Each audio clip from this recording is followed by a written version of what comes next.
राधे राधे। दोस्तों, आप सभी को आज मैं ऐसा रास्ता बताने जा रहा हूँ जिसे करने से निश्चित रूप से धन की प्राप्ति होने लगती है।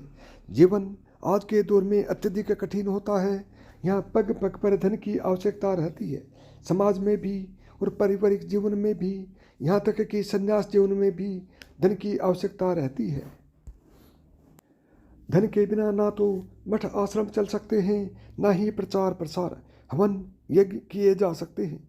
आज मैं आपको लक्ष्मी प्राप्ति के स्वर्णिम 20 सूत्र बताता हूँ, पर इससे पहले आप वीडियो को लाइक कर दीजिए, शेयर कर दीजिए और चैनल को सब्सक्राइब भी कर दीजिए, क्योंकि बाद में आप भूल जाते हैं।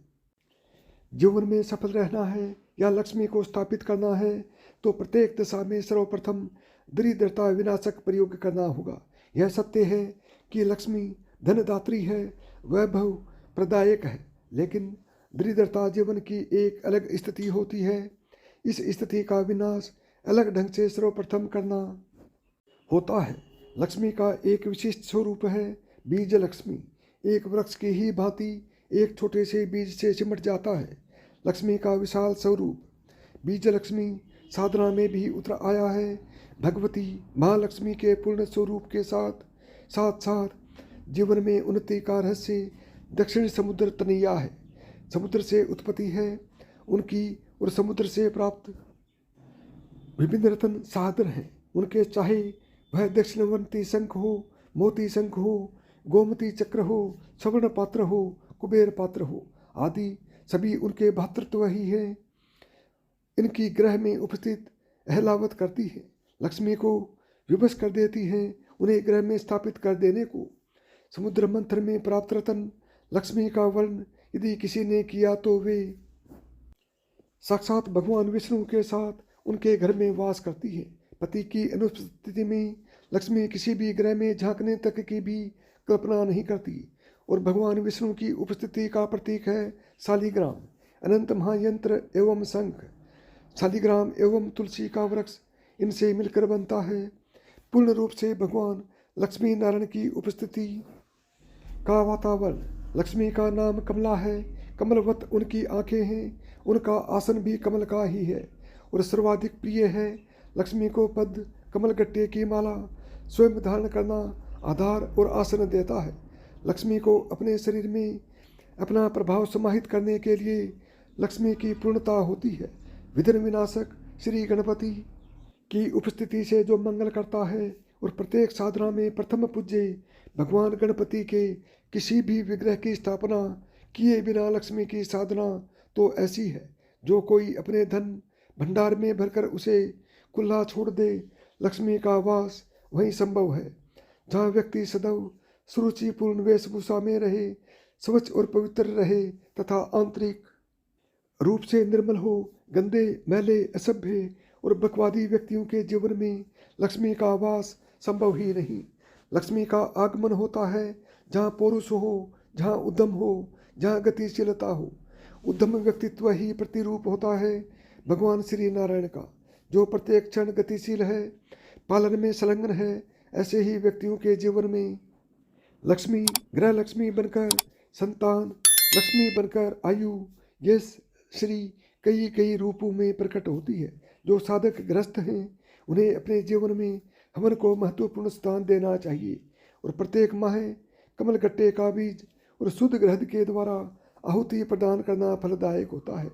अपने दैनिक जीवन क्रम में नित्य महालक्ष्मी की किसी ऐसी साधना विधि को सम्मिलित करना है जो आपके अनुकूल हो, और यदि इस विषय में अनिर्णय की स्थिति हो तो नित्य प्रति सूर्योदय काल में निम्न मंत्र की एक माला का मंत्र जप कमल गट्टे की माला से अवश्य ही करना चाहिए। मंत्र है ओम श्री श्री कमलालय प्रसिद्ध मम ग्रहे आगच्छ महालक्ष्मी नमः। इसी लक्ष्मी साधना को अपने जीवन में अपनाएं और इसे किस मंत्र से संपन्न करें इसका उचित ज्ञान हो तो केवल आपके गुरुदेव के पास ही है, और योग्य देव अपने शिष्य की याचना पर उसे महालक्ष्मी दीक्षा से विभूषित कर वह ग्रह साधना पद्धति स्पष्ट करते हैं जो संपूर्ण रूप से उसके संस्कारों के अनुकूल हो।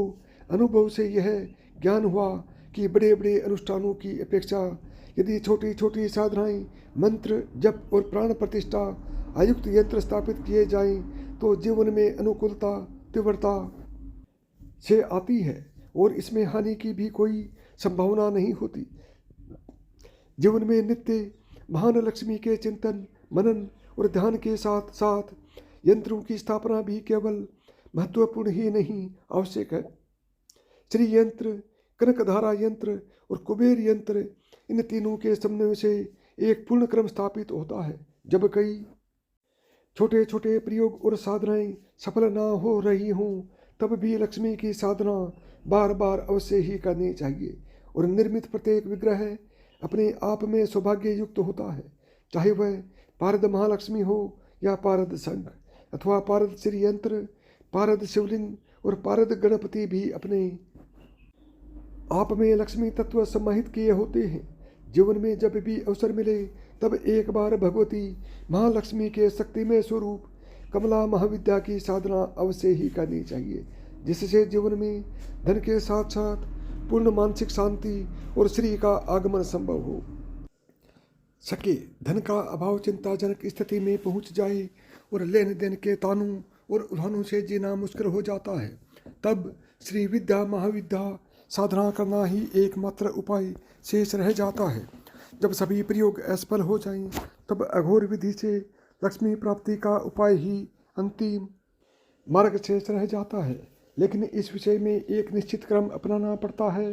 कई बार ऐसा होता है कि घर पर व्याप्त किसी तांत्रिक प्रयोग अथवा ग्रह दोष या अतृप्त आत्माओं की उपस्थिति के कारण भी वह संपन्न नहीं आ पाती, जो कि अन्यथा संभव होती है।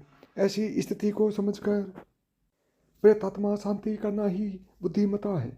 उपरोक्त सभी उपायों के साथ साथ सीधा, सरल और सात्विक जीवन दान की भावना, पुण्य कार्य करने में उत्साह, घर की स्त्री का सम्मान और प्रत्येक प्रकार से घर में मंगलमय वातावरण बनाए रखना ही सभी उपायों का पूरक है।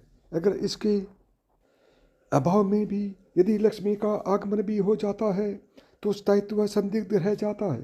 खैर, आज के लिए बस इतना ही। तो साथियों, यदि आपको मेरी बताई हुई एक भी बात पसंद आई हो तो वीडियो को लाइक करें, ज़्यादा से ज़्यादा दोस्तों में शेयर करें और यदि चैनल पर पहली बार आए हैं या चैनल को अभी तक सब्सक्राइब नहीं किया है तो चैनल को सब्सक्राइब करें, ऑल बटन को दबाएं ताकि मेरे आने वाले प्रत्येक वीडियो का नोटिफिकेशन आपको सबसे पहले मिले, क्योंकि मैं इसी तरह के कंटेंट्स आपके लिए बनाता रहता हूँ।